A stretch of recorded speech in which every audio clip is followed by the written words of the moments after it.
C'est encore fort.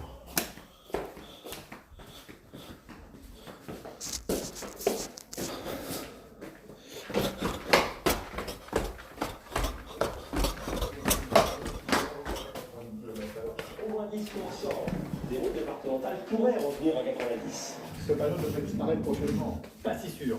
Les élus vont enfin pouvoir abandonner les 80 à l'heure, mais aujourd'hui ils semblent moins pressés. Exemple, en Seine-et-Marne. Il y a un peu plus de 5 mois, voici ce que disait le président du conseil départemental. Nous allons remettre 500 km de route départementale à 90 km à l'heure dans les mois à venir. Nous l'avons retrouvé cet après-midi. Le plan pour repasser aux 90 km/h est prêt. Mais le discours est plus prudent.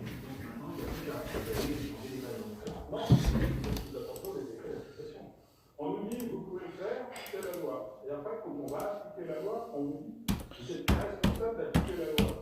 On marche un petit peu sur la tête. Une certaine frilosité. La peur d'être tenu responsable en cas d'accident mortel sur une route revenue à 90 km/h. Car un groupe d'experts encadre le retour à l'ancienne limitation avec ce rapport. Son avis n'est plus consultatif, aucune obligation donc, mais les recommandations sont nombreuses. Le tronçon doit faire au moins 10 km, il ne doit pas traverser d'habitation, doit être interdit aux engins agricoles et aux transports en commun. Pas de croisement avec des chemins de randonneurs, ni d'intersection à gauche. Depuis, un vent de panique souffle sur les départements. Il y a encore 3 mois, ils étaient nombreux à promettre un retour aux 90 km/h sur une partie de leur réseau. Aujourd'hui, beaucoup hésitent, mais pas dans le Cantal. Les élus font de la résistance. On a lutté, la volonté, c'est de repasser la totalité du réseau routier départemental à 90. Et pour afficher leur détermination, ces panneaux brandis ce matin, prêts à être installés courant janvier. La grève contre la réforme des retraites est toujours sur les rails et va encore perturber le trafic des trains ce week-end. Pour samedi et dimanche compté, 6 TGV sur 10, 3 intercités sur 10, 1 Transilien. bien sur 5. Alors comment la SNCF s'organise-t-elle pour faire rouler les trains malgré la grève? Explication, Ludovic Romanon, Frédéric. Départ du Paris-Poitiers. Une centaine de voyageurs se présentent devant les portiques. Ce train est à l'heure. À bord, beaucoup de voyageurs plutôt soulagés de pouvoir rejoindre leurs proches pour les fêtes. Mon premier train a été annulé et j'ai dû remplacer rapidement l'ancien. Mais oui, je suis contente de pouvoir partir. Je les remercie d'être là et de faire un bon service. Le conducteur du train ne souhaite pas nous parler. 39% d'entre eux sont aujourd'hui en grève. C'est le taux le plus bas depuis le début du mouvement.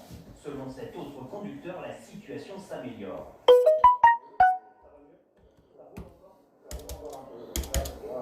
En effet, 60% du trafic est assuré selon la SNCF, 20% de plus que le week-end dernier.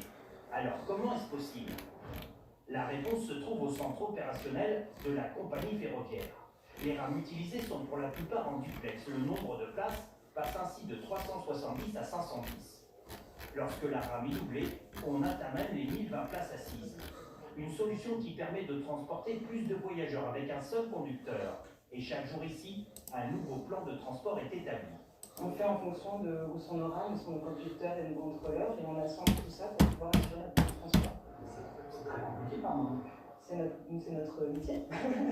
Un casse-tête quotidien qui doit aussi prendre en compte l'entretien des TGV.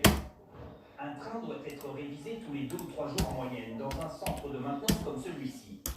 Certaines rames sont restées à l'arrêt toute la semaine afin d'être mises sur les rails pendant ces 3 jours de chassé-croisé.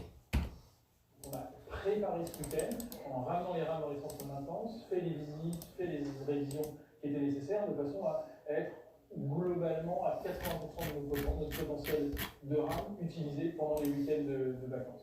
Cette organisation permet aussi à la SNCF de garantir qu'un train sur 2 circulera le 30 et 31 décembre.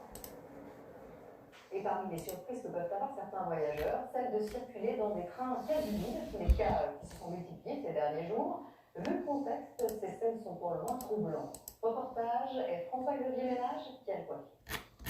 Nous sommes à Saint-Brieuc, juste avant le départ du train mardi dernier. Il est 13h39, en plein mouvement de grève.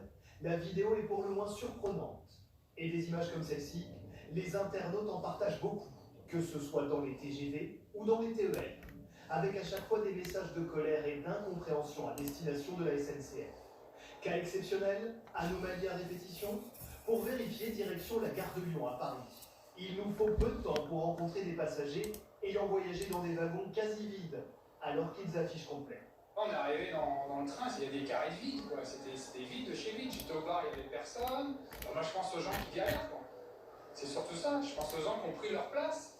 Et puis, quand on est obligé d'annuler, et puis en fait, on voit que le train il est vide, quoi. Donc en fait, les places, ils auraient pu les garder, quoi.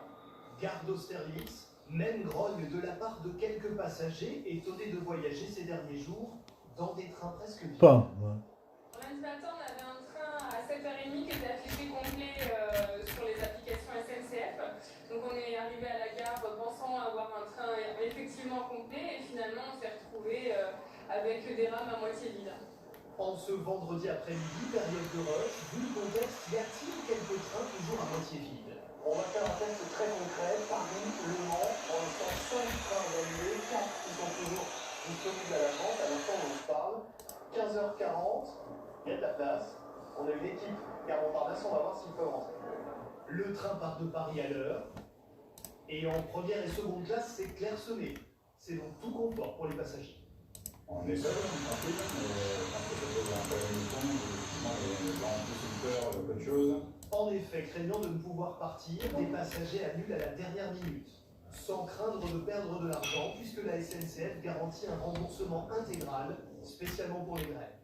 Conséquence, ces derniers jours, alors qu'on parlait d'une situation très tendue, la SNCF a compté 1 million de voyageurs pour 1 300 000 places disponibles, soit presque un siège sur 4 non occupé. Et pour ce week-end rebelote, la SNCF assure qu'il y a de moins en moins de TGV de remplis, le